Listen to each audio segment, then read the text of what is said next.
The education web के इस YouTube channel में आप सभी का एक बार फिर से स्वागत है। आशा करती हूँ कि आप सब अच्छे होंगे। आज का हमारा वीडियो पॉलिटी सेक्शन पर आधारित है, जिसमें हम लोग 30 मोस्ट इंपॉर्टेंट क्वेश्चन करेंगे, जो कि एग्जाम के दृष्टिकोण से काफ़ी महत्वपूर्ण है। इससे पहले हमने प्रैक्टिस सेट 1 में 30 इंपॉर्टेंट क्वेश्चन कर लिया है।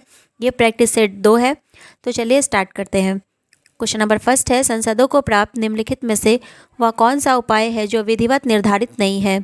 ऑप्शन ए प्रश्नकाल, ऑप्शन बी शून्यकाल, ऑप्शन सी आधे घंटे की बहस, ऑप्शन डी आपातकालीन।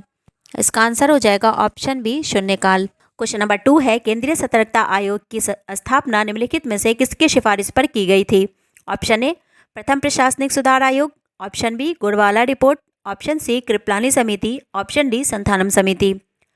इसका आंसर हो जाएगा ऑप्शन डी संथानम समिति। क्वेश्चन नंबर 3 है, लोकायुक्त की संस्था सर्वप्रथम किस राज्य में स्थापित की गई थी? Option A Orissa, option B Bihar, option C Punjab, option D Maharashtra. इसका आंसर हो जाएगा option D Maharashtra. Question number 4 है, स्थगन प्रस्ताव के संबंध में निम्नलिखित में से कौन सा कथन सत्य है?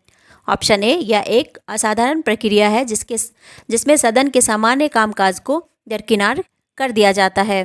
ऑप्शन बी इसका मुख्य उद्देश्य वर्तमान के लोक महत्व के किसी अत्यंत महत्वपूर्ण मुद्दे की ओर सदन का ध्यान आकृष्ट करना होता है। ऑप्शन सी राज्यसभा इस प्रक्रिया का प्रयोग कर सकती है। ऑप्शन डी इसे लाने के लिए कम से कम 50 सदस्यों का अनुमोदन आवश्यक है। ऑप्शन ई इसमें सरकार की निंदा की जा सकती है।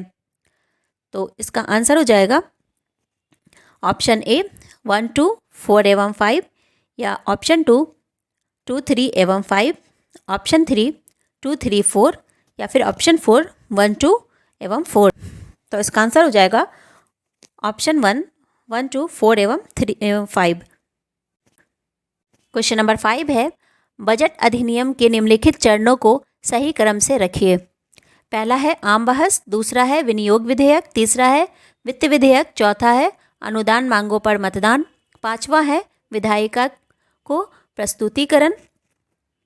Option A 1, 2, 3, 4, 5, option B 5, 1, 4, 2, 3, option C 5, 1, 4, 3, 2, option D 5, 1, 3, 4, 2। तो इसका आंसर हो जाएगा ऑप्शन बी 5, 1, 4, 2, 3। क्वेश्चन नंबर 6 है, भारत में उच्चतम न्यायालय और उच्च न्यायालय के रीट अधिकार क्षेत्र के बीच अंतर के बारे में निम्नलिखित में से कौन सा कथन गलत है? पहला है, उच्चतम न्यायालय रीट को जारी कर सकता है न केवल मौलिक अधिकार को लागू करने के मामले में बल्कि किसी भी अन्य उद्देश्य के लिए भी, जबकि उच्च न्यायालय रीट केवल मौलिक अधिकार को लागू करने के लिए कर सकता है। दूसरा है, उच्च न्यायालय निषेधता रीट जारी कर सकता है जबकि उच्चतम न्यायालय निषेधता रीट जारी नहीं कर सकता। तीसरा है, उच्चतम न्यायालय केवल अपील के मामले में रीट जारी कर सकता है जबकि उच्च न्यायालय केवल तब कर सकता है जब संबद्ध पक्ष इसके पास जाता है। चौथा है, उच्च न्यायालय रीट जारी कर सकता है न केवल मौलिक अधिकारों को लागू करने में बल्कि अन्य उद्देश्यों के लिए भी, जबकि उच्चतम न्यायालय केवल मौलिक अधिकारों को लागू करने के लिए रीट जारी कर सकता है। तो इसका आंसर क्या होगा? Option A 1, 2, option B 1, 2, 3, option C 2, 3, या ऑप्शन डी केवल 4। तो इसका आंसर हो जाएगा बी 1, 2, 3। क्वेश्चन नंबर 7 है, बजट के साथ विधायिका को निम्न में से कौन से दस्तावेज प्रस्तुत किए जाते हैं? पहला बजट संबंधी व्याख्यात्मक ज्ञान पत्र, दूसरा अनुदान मांगों का सारांश, तीसरा विनियोग विधेयक, चौथा वित्त विधेयक, या पांचवा आर्थिक सर्वेक्षण। Option A 1, 3, 5, option B 1, 2, 3, option C 2, 3, 5, या फिर ऑप्शन डी 1, 2, 3, 4। तो इसका आंसर हो जाएगा ऑप्शन डी 1, 2, 3, 4। क्वेश्चन नंबर 8 है, राष्ट्रपति द्वारा अध्यादेश लाए जाने की शक्ति के संदर्भ में निम्नलिखित में से कौन सा कथन सही नहीं है? ऑप्शन ए संसद की विधायी शक्ति के साथ जुड़ा है, ऑप्शन बी अनुच्छेद 123 में उल्लेख है, ऑप्शन सी संसद के दोबारा शुरू होने की तिथि से 6 सप्ताह के बाद निष्प्रभावी हो जाएगी, या ऑप्शन डी राष्ट्रपति द्वारा कभी वापस नहीं लिया जा सकता। तो इसका आंसर हो जाएगा ऑप्शन डी राष्ट्रपति द्वारा कभी वापस नहीं लिया जा सकता। क्वेश्चन नंबर 9 है, वित्त आयोग निम्नलिखित में से कौन सी अनुशंसा नहीं करता? ऑप्शन ए कर से हुई प्राप्तियों का केंद्र और राज्य के बीच वितरण, ऑप्शन बी भारत की समेकित निधि से राज्य को सहायता अनुदान देते समय केंद्र सरकार द्वारा पालन किए जाने वाले निर्देश, ऑप्शन सी भारत के लोक लेखा से राज्य को आवंटित की जाने वाली राशि। इसका आंसर हो जाएगा ऑप्शन सी, भारत के लोक लेखा से राज्य को आवंटित की जाने वाली राशि की अनुशंसा नहीं करता। क्वेश्चन नंबर 10 है, नीति आयोग के उपाध्यक्ष के संबंध में निम्नलिखित में से कौन से कथन सही है? ऑप्शन ए, उसकी नियुक्ति राष्ट्रपति द्वारा होती है। ऑप्शन बी, उसे कैबिनेट मंत्री का दर्जा प्राप्त होता है। ऑप्शन सी, वह केंद्रीय मंत्रिमंडल का सदस्य होता है। या ऑप्शन डी, वह कैबिनेट की बैठक में विशेष आमंत्रित सदस्य के रूप में शामिल होता है। ऑप्शन ई, वह आयोग का वास्तविक कार्यकारी प्रमुख होता है। Option A 1 2 4 5, option B 2 3 4 5, option C 2 4 5 या फिर ऑप्शन डी 1 2 3 5। इसका आंसर हो जाएगा ऑप्शन सी 2 4 5। क्वेश्चन नंबर 11 है, भारतीय संघ किसके प्रारूप पर आधारित है? Option A Switzerland, option B America, option C रूस, ऑप्शन डी कनाडा। इसका आंसर हो जाएगा option D Canada. Question number 12 है, राज्य के नीति निर्देशक तत्व के संबंध में निम्नलिखित में से कौन से कथन सही हैं? पहला, इन्हें आयरलैंड के संविधान से लिया गया है। दूसरा, इन्हें संविधान के भाग 4 में शामिल किया गया है। तीसरा, इनका उद्देश्य प्रजातंत्र को सामाजिक और आर्थिक आधार प्रदान करना है। चौथा, राज्य को इन्हें अनिवार्यता लागू करना होता है।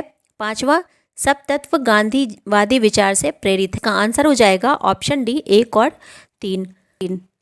क्वेश्चन नंबर 13 है, संविधान की प्रस्तावना में समाजवादी और धर्मनिरपेक्ष शब्द को किस संविधान संशोधन द्वारा जोड़ा गया?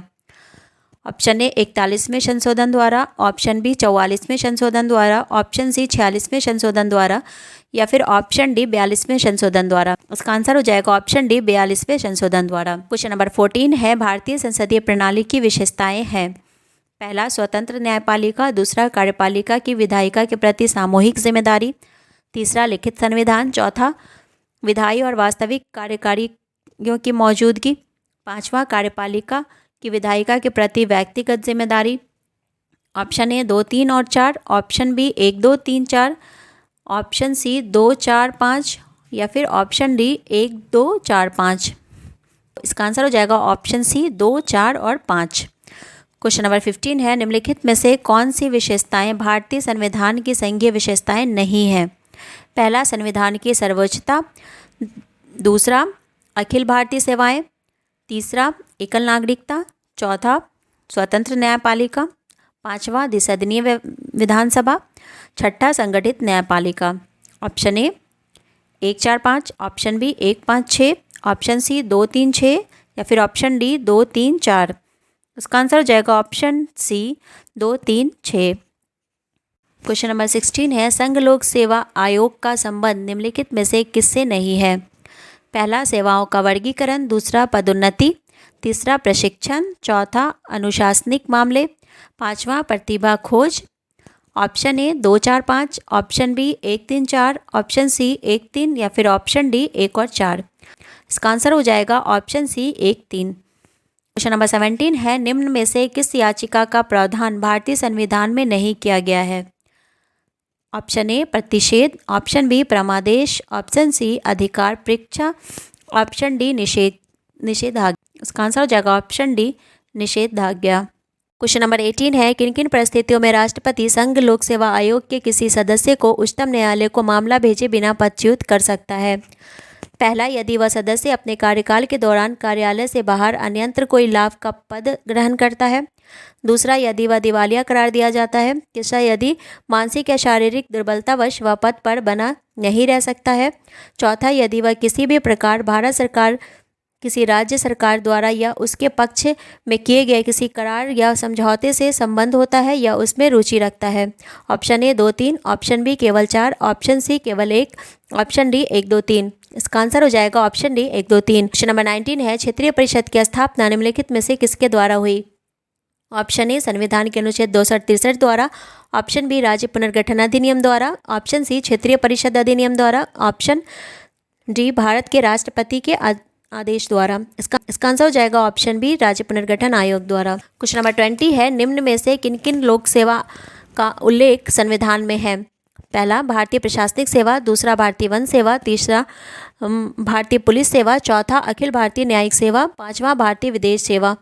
Option A 1 3, option B 1 2 3, option C 1 3 5, option D 1 3 4। इसका आंसर हो जाएगा ऑप्शन डी 1, 3, 4। क्वेश्चन नंबर 21 है, किसी विधेयक को राज्यपाल द्वारा राष्ट्रपति के विचारार्थ सुरक्षित रखने के अधिकार के संबंध में निम्न में से कौन कौन से कथन सही हैं?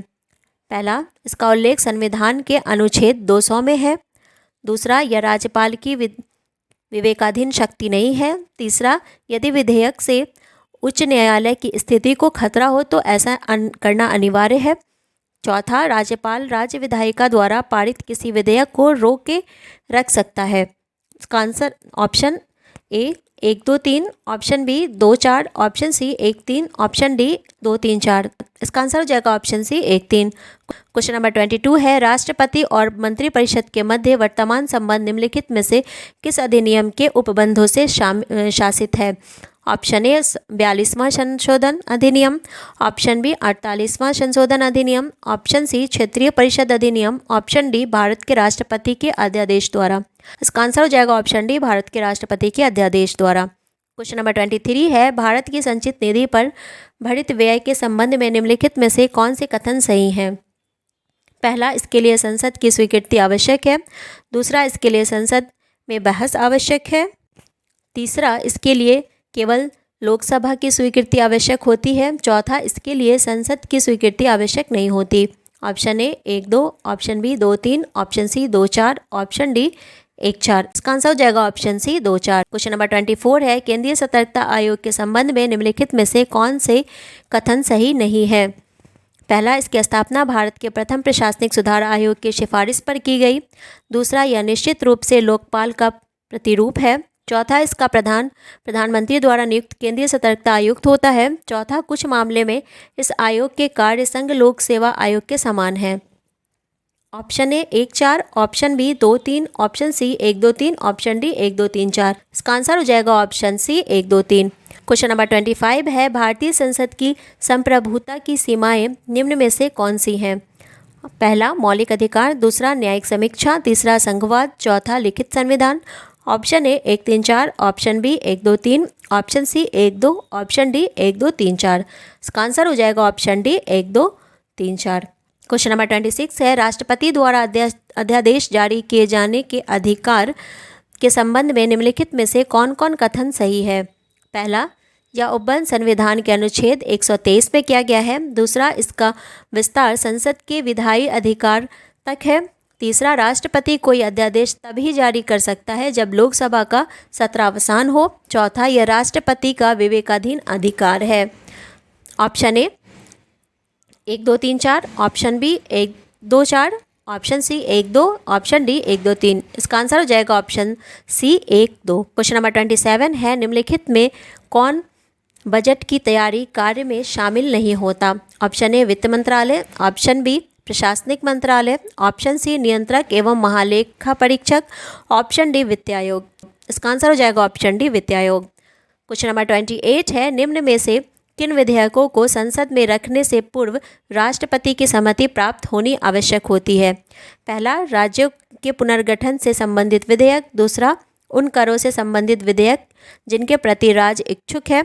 तीसरा, व्यापार की स्वतंत्रता पर प्रतिबंध लगाने संबंधी राज्य के लिए विधेयक। चौथा, भारत की संचित निधि से व्यय संबंधी विधेयक।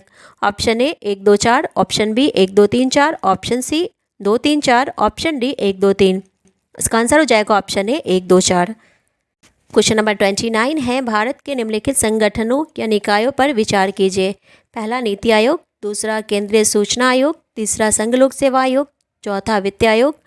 उपयुक्त में से कौन गैर संवैधानिक निकाय है? Option A 1, 3, 4, option B 2, 4, option C 1, 2, option D 1, 2, 3, 4। इसका आंसर हो जाएगा ऑप्शन सी 1, 2। क्वेश्चन नंबर 30 है, निम्नलिखित कथनों पर विचार कीजिए। पहला, राष्ट्रपति अध्यादेश केवल तभी जारी कर सकता है जब संसद के दोनों सदनों का सत्र चल रहा हो।